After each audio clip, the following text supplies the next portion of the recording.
In a story that rocked world cricket today, Phillip Hughes has died in hospital 2 days after he was hit by a bouncer at the Sydney cricket ground. Tributes for the former Test batsman have been pouring in, with Cricket Australia CEO James Sutherland saying that the word tragedy gets used too often in sport, but this freak accident is now real-life tragedy. That's right. Now, moreover, issuing a statement today, Sri Lanka Cricket has said that SLC shares the grief of Phillip Hughes' untimely death with his family, friends and teammates. Newsfirst's Shami Rasuldeen reports. Phillip Hughes is the embodiment of Australian batsmen. The home country boy from New South Wales was part cricketer, part fighter. He was a hero to kids around the nation, particularly those in the region around his hometown of Maxville in New South Wales. As a batsman, Hughes had guts. He began his career by being the youngest man to score centuries in both innings of a test match.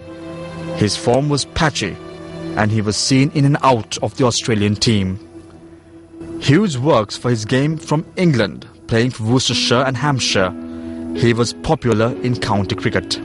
Hughes, batting for South Australia, collapsed face first on the ground after being hit by a bouncer from 22-year-old Sean Abbott during a Sheffield Shield game against New South Wales. Hughes had been wearing a helmet, but the ball struck him at the top of the neck, causing the injury. He had CPR and mouth-to-mouth resuscitation at the ground before being taken to St Vincent Hospital, where he had a 90-minute operation to relieve pressure on his brain. An emotional Australian captain, Michael Clarke, read out a statement on behalf of the Hughes family at a news conference held at St Vincent Hospital, where the player, who would have been 26 on Sunday, was being treated.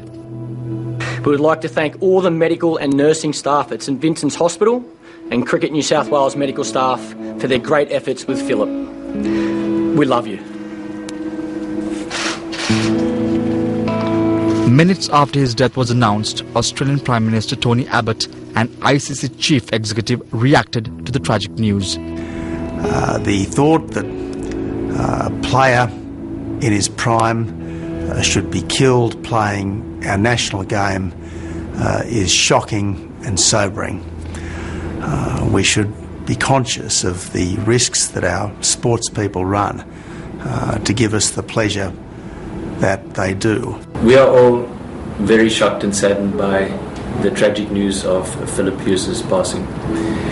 I think all those who've played cricket, who play cricket, who have children playing cricket, are devastated by this news across the world. Still in his 20s, Phillip Hughes may have played for Australia for many years to come. It is a great tragedy for his country and the sport that he leaves his crease far too early. Shami Rasuldeen, News First.